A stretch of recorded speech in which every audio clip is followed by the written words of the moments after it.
Deus excluiu algumas pessoas do seu plano da salvação. Alguns teólogos não conseguem, em seu próprio raciocínio, reconciliar a onipotência de Deus, como diz Salmo 91, versículo 1, com seu convite para todos os homens se arrependerem. Em Atos capítulo 17, versículo 30, no ensinamento do Novo Testamento, o apóstolo Paulo disse o seguinte, Atos 17, versículo 30, Ora, não levou Deus em conta os tempos da ignorância, agora, porém, notifica aos homens que todos, em toda parte, se arrependam. Se Deus é todo-poderoso, pensam esses teólogos, como é que o homem pode exercer o livre-arbítrio e participar ativamente de sua própria salvação? A solução para alguns, mais notavelmente João Calvino e seus seguidores, é rejeitar a ideia de livre-arbítrio e concluir que Deus, em seu capricho, decide salvar alguns e condenar a outros.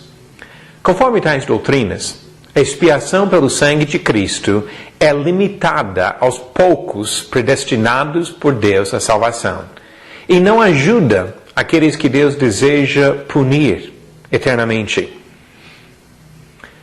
Outras pessoas, por causa de dúvidas mais práticas, questionam também a justiça de Deus. Será que Ele condenará multidões que, ao que parece, não tiveram oportunidade de serem salvas? Esse questionamento surge quando ouvimos de povos indígenas isolados em cantos remotos do mundo. E assim surgem essas questões. Para ajudar-nos com tais dúvidas, Deus nos revelou vários fatos importantes. Primeiro, Ele não explica tudo o que gostaríamos de saber, e sim tudo o que precisamos compreender para sermos salvos. Deuteronômio, capítulo 29, no versículo 29, apresenta um princípio importante que devemos sempre lembrar. As coisas encobertas pertencem ao Senhor, nosso Deus. Porém, as reveladas nos pertencem, a nós e a nossos filhos, para sempre, para que cumpramos todas as palavras desta lei. E no Novo Testamento, em 2 Pedro, capítulo 1, versículo 3, lembrando que Ele revelou o que precisamos saber, e não tudo o que gostaríamos de saber. Ele diz, visto como, pelo seu divino poder, nos têm sido doadas todas as coisas que conduzem à vida e à piedade, pelo conhecimento completo daquele que nos chamou para a sua própria glória e virtude. Também nós devemos lembrar que as nossas dúvidas não negam a grandeza de Deus e não nos dão direito de questionar o caráter dele. Devemos ter bastante reverência quando pensamos sobre as coisas de Deus e a pessoa de Deus. No livro de Jó, no final do livro, começando no capítulo 38, encontramos vários comentários sobre a importância do homem entender seu lugar diante de Deus. Jó 38, versículo 1. Depois disto, o Senhor, do meio de um redemoinho, respondeu a Jó, quem é este que escurece os meus desígnios com palavras sem conhecimento? No capítulo 40 também, ele falou palavras semelhantes. Versículo 1. Disse mais o Senhor a Jó, acaso quem usa de censuras contenderá com o Todo-Poderoso? Quem assim argue a Deus que responda? E no capítulo 42, ele comentou mais uma vez. Então respondeu Jó ao Senhor, bem sei que tu tudo podes, e nenhum dos teus planos pode ser frustrado. Quem é aquele, como disseste, que sem conhecimento encobre o conselho? Na verdade, falei do que não entendia, coisas maravilhosas demais para mim, coisas que eu não conhecia. Às vezes o homem se confunde porque ele tenta imaginar como Deus faria, diferente do que Deus tem dito. Deus é verdadeiro. Mesmo quando o homem não compreende a sua sabedoria e justiça, Deus continua sendo totalmente certo, reto, justo e verdadeiro.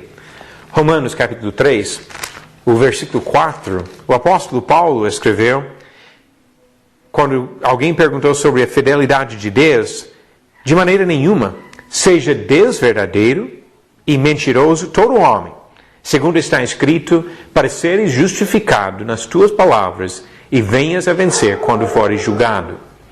Assim, quando o homem diz que Deus predestina por capricho algumas pessoas, e Deus diz que Ele quer a salvação de todas as pessoas e chama todas as pessoas ao arrependimento, seja Deus verdadeiro e o homem, o mentiroso.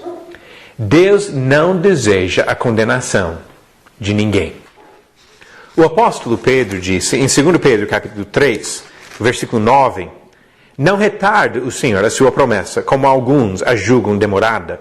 Pelo contrário, Ele é longânimo para convosco, não querendo que nenhum pereça, senão que todos cheguem ao arrependimento. Por querer a salvação de todos, Ele os chama ao arrependimento, como já temos lido em Atos 17, versículo 30. Desde o princípio, Deus se revelou aos homens. A própria criação serve como testemunha em todos os cantos do mundo. O argumento de Salmo 19, os primeiros versículos, e de Romanos, capítulo 1, versículo 20, onde Paulo escreveu, porque os atributos invisíveis de Deus, assim o seu eterno poder, como também a sua própria divindade, claramente se reconhecem desde o princípio do mundo, sendo percebidos por meio das coisas que foram criadas. Tais homens são, por isso, indesculpáveis. Deus promete àquele que o busca, de coração bom e honesto, o encontro com seu Senhor. Disse Jesus em Mateus capítulo 7, versículos 7 e 8. Mateus capítulo 7, versículos 7 e 8. Pede e dar-se-vos-á. Buscai e achareis. Batei e abrir-se-vos-á. Pois todo o que pede, recebe. O que busca, encontra. E a quem bate, abrir-se-lhe-á. E o mesmo princípio é ensinado em outros lugares, como Atos capítulo 17.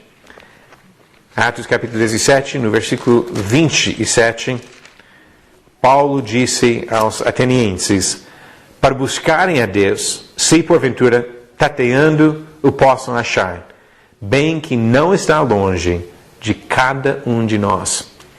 E assim, quando Jesus falou na parábola do semeador, Ele mostrou que não era uma questão da diferença do que Deus fazia. Deus revelou a mesma palavra, a mesma semente.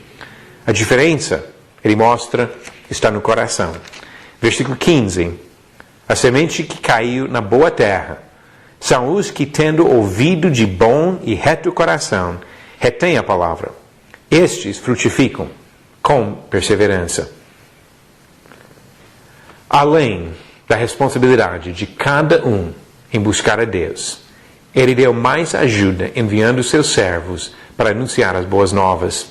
E assim, quando Jesus terminou seu trabalho aqui, depois da sua morte e ressurreição, Ele enviou os apóstolos a levar a palavra para o mundo. Mateus capítulo 28, Ele disse no versículo 18, toda a autoridade me foi dada no céu e na terra. E no 19, ide, portanto, fazer discípulos de todas as nações, batizando-os em nome do Pai, e do Filho, e do Espírito Santo, ensinando-os a guardar todas as coisas que vos tenho ordenado. E esta responsabilidade continua.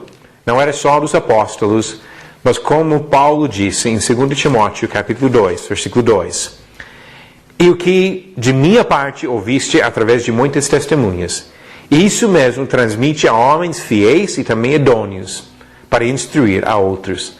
Passou de Paulo para Timóteo, para outros homens fiéis, para chegar ainda a outras pessoas.